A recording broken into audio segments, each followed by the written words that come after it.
2 francs, Ndiago Or. Et voilà, nous allons lui demander comment est-ce que ça s'est passé. D'abord, nous allons vous laisser Ndiago. Ndiago Diama. Voilà, quand on a dit Ndiago Or, maintenant c'est Ndiago Diama. Nous allons vous laisser saluer nos internautes d'abord. Ok, ben merci à tout le Sénégal. Donc moi c'est Tim Tim, je suis coach de franc. Donc voilà, merci à tous pour l'accueil.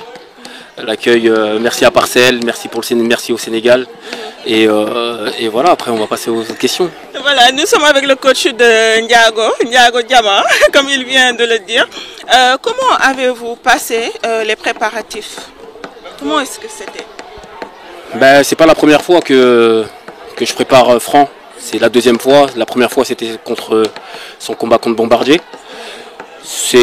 Ça s'est passé comme d'habitude. On s'est focalisé sur ce qu'on doit faire, sur le travail qu'on doit effectuer pour que le travail soit bien fait et pour qu'il fasse un bon combat.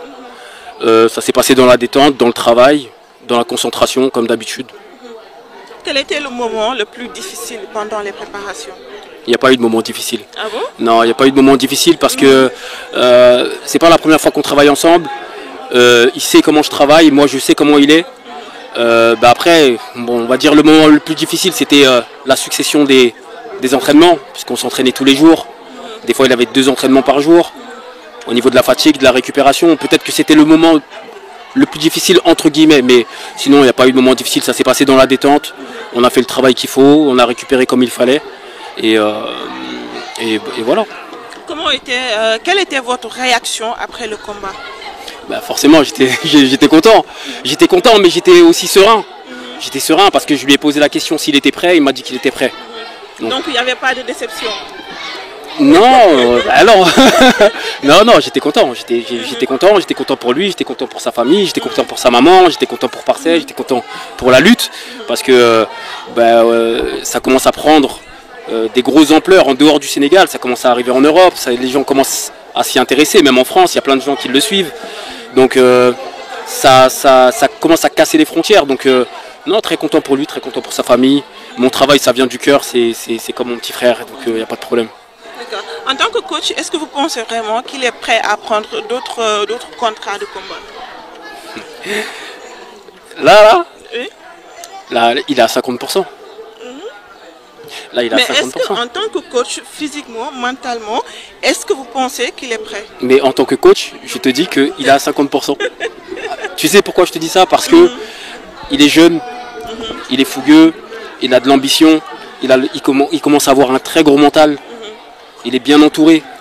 Donc à partir de là, tu peux que évoluer. Tu vois? Donc est-ce qu'il est prêt à prendre un autre combattant? Bien sûr qu'il est prêt. Si le prochain combat qui va arriver, on va se préparer de la même manière, à quelque chose près, et puis on va aller, comme on dit, on va aller au front, on va aller au charbon.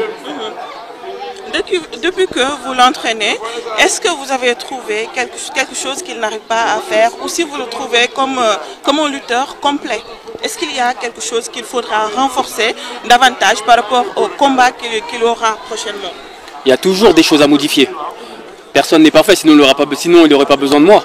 Exactement. Voilà, sinon il n'aurait pas besoin de moi. Il y a toujours un travail à faire, que ce soit un athlète de haut niveau, que ce soit dans n'importe quel sport. Les plus grands champions ont toujours du travail à faire. Donc oui, il y a encore un travail à faire. Il va s'améliorer encore sur pas mal de choses. Je ne vais pas dire lesquelles parce que bon... Sinon, dans quel domaine? Dans tous les domaines. Que ce soit sport de combat, que ce soit sur le conditionnement, la préparation physique, la force athlétique, le cardio, le renforcement musculaire. J'essaie de travailler vraiment sur tous les points. Et après, on met un gros point sur la récupération parce que on fait un gros travail physique qui demande énormément d'énergie. Et du coup, le repos, la récupération. Donc, il y a des intervenants qui viennent sur de la cryothérapie, de la pressothérapie, des massages, etc. pour qu'ils puissent récupérer au maximum. Voilà. Est-ce que vous avez des conseils à lui donner actuellement? Là, qui profite. Là, le seul conseil que je lui donne, c'est qu'il profite avec sa famille, qu'il profite, qu'il se repose. Et parce que les échéances, elles vont arriver très vite. Il y aura des prétendants qui vont arriver très vite. Je ne sais pas contre qui sera son prochain combat, quand est-ce que ce sera. Mais il faut qu'il se plonge directement dès aujourd'hui dans son prochain combat. D'accord, merci beaucoup. Tim Tim. Ouais.